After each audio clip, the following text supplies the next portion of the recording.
ప్రతి ఉపాధ్యాయుడు నిత్య విద్యార్థిగా ఉండాలనేది ఒక కొటేషన్. ఇతరుల నుంచి నేర్చుకుంటూ తమను తాము మలుచుకుంటూ ఎమోషన్స్ కంట్రోల్ చేసుకుంటూ విద్యార్థులకు బోధన చేయాలని మేధావులు సూచిస్తుంటారు. భావోద్వేగాలను అదుపులో పెట్టుకుని పిల్లల్లో మార్పు తేవడం లక్ష్యంగా సోషల్ ఎమోషనల్ లెర్నింగ్ అప్రోచ్ పై సదస్సు నిర్వహించింది లెర్నింగ్ కర్వ్ సంస్థ.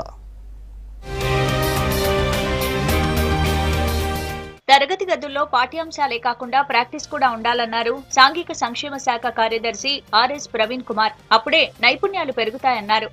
లెర్నింగ్ కర్వ్ సంస్థ ఆధ్వర్యంలో సామాజిక భావోద్వేగ అభ్యాస విధానంపై నిర్వహించిన కాన్ఫరెన్స్ కు ప్రవీణ్ కుమార్ ముఖ్య అతిథిగా హాజరయ్యారు. గొప్ప వ్యక్తులను విద్యార్థులకు పరిచయం చేస్తే వారి ప్రభావం విద్యార్థులపై ఉంటుందన్నారు. సోషల్ వెల్ఫేర్ కానీ ఆల్ వెల్ఫేర్ స్కూల్స్లో ఇప్పుడు ప్రతి కన్సీవబుల్ పాయింట్లో అంటే చక్కగా అన్ని ఆపర్చునిటీస్ హార్స్ రైడింగ్ నుంచి స్విమ్మింగ్ నుంచి తర్వాత నృత్యం కానీ లేకపోతే మీకు సినిమా మేకింగ్ కానీ లేకపోతే మ్యూజిక్ కానీ వీటన్నిటిలో కూడా స్టూడెంట్స్కి ఇవ్వడము. దాని తర్వాత ఉపాధ్యాయులే కాదు బయట ప్రపంచంలో ఉపాధ్యాయులు కాకపోయినా సక్సెస్ఫుల్ వ్యక్తులు ఎవరైతే ఉన్నారో లేకపోతే రిఫార్మ్ అయిన వ్యక్తులు ఎవరైతే ఉన్నారో వాళ్ళందరినీ కూడా విద్యార్థులకు పరిచయం చేయడం వల్ల వాళ్ళకు రకరకాల పర్సనాలిటీ ఉండే రకరకాల ఇంపర్ఫెక్షన్స్, లైఫ్లో ఉండే ట్రాప్స్ ఇవన్నీ కూడా వాళ్ళకి అర్థమయ్యి రాబోయే రోజుల్లో తప్పులు చేయకుండా చక్కగా వాళ్ళందరికీ వాళ్ళే నావిగేట్ చేసే విధంగా తయారవుతారని నేను అనుకుంటున్నాను. సామాజిక భావోద్వేగ అభ్యాస విధానం ద్వారా స్కూళ్లను ట్రాన్స్ఫార్మ్ చేయడం లక్ష్యంగా అమీర్పేటలోని ఓ హోటల్లో రాష్ట్ర స్థాయి కాన్ఫరెన్స్ నిర్వహించారు. విద్యార్థి దశలోనే life skills, social emotional skills ని ఎలా వృద్ధి చేసుకోవాలో అనే అంశంపై చర్చించారు. కోపాన్ని, ఇతర ఉద్వేగాలను ఎలా బహిర్గతం చేయాలి, ఎలా అదుపులో పెట్టుకోవాలనే దానిపై లెర్నింగ్ కర్వ్ సంస్థ ట్రైనింగ్ ఇస్తోంది. విద్యార్థులకు ట్రైనింగ్ ఇచ్చి పిల్లల్లో మార్పులు తీసుకొచ్చేందుకు లెర్నింగ్ కర్వ్ ప్రయత్నిస్తోంది.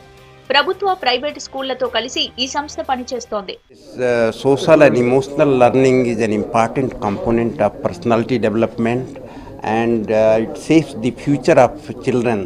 The life is shaped by the social competencies, social intelligence as well as emotional competence, and this aspect has been very weak in our school system.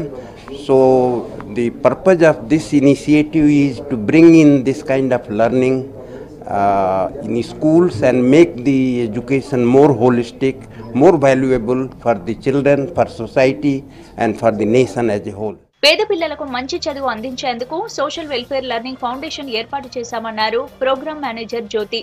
Social emotional skills పై టీచర్లకు training ఇస్తున్నట్టు చెప్పారు. Training ద్వారా students తో teachers ఉండే విధానం develop అవుతుందన్నారు. మేము ఏంటంటే టీచర్స్కి ట్రైనింగ్ ఇస్తున్నాం, టీచర్స్కి డెవలప్మెంట్ ట్రైనింగ్ ఇస్తున్నాం.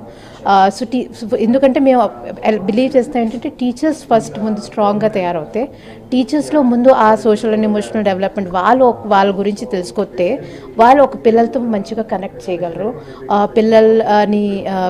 పిల్లలతో మంచి రిలేషన్షిప్స్ బిల్డ్ అవుతాయి. అప్పుడు ఆ క్లాస్ రూమ్ ఒక ఏంటంటే ఒక మంచి ఎక్స్పీరియన్స్ ఉంటుంది. మనం ఎలా అనుకున్నామంటే ఒక ఎక్స్పీరియన్స్ చేయాలి, అది అర్థం చేసుకోవాలి. అర్థం చేసుకుని పిల్లల మనస్తత్వం అర్థం చేసుకుని వాళ్ళకి చదువు చెప్పాలి. అది ఆ బేసిస్ మీద ఈ ఆర్గనైజేషన్. గవర్నమెంట్, ప్రైవేట్ స్కూల్స్ టీచర్లు కాన్ఫరెన్స్ కు హాజరయ్యారు. సోషల్ ఎమోషనల్ అభ్యాస విధానంపై ట్రైనింగ్ లో పాల్గొన్నారు.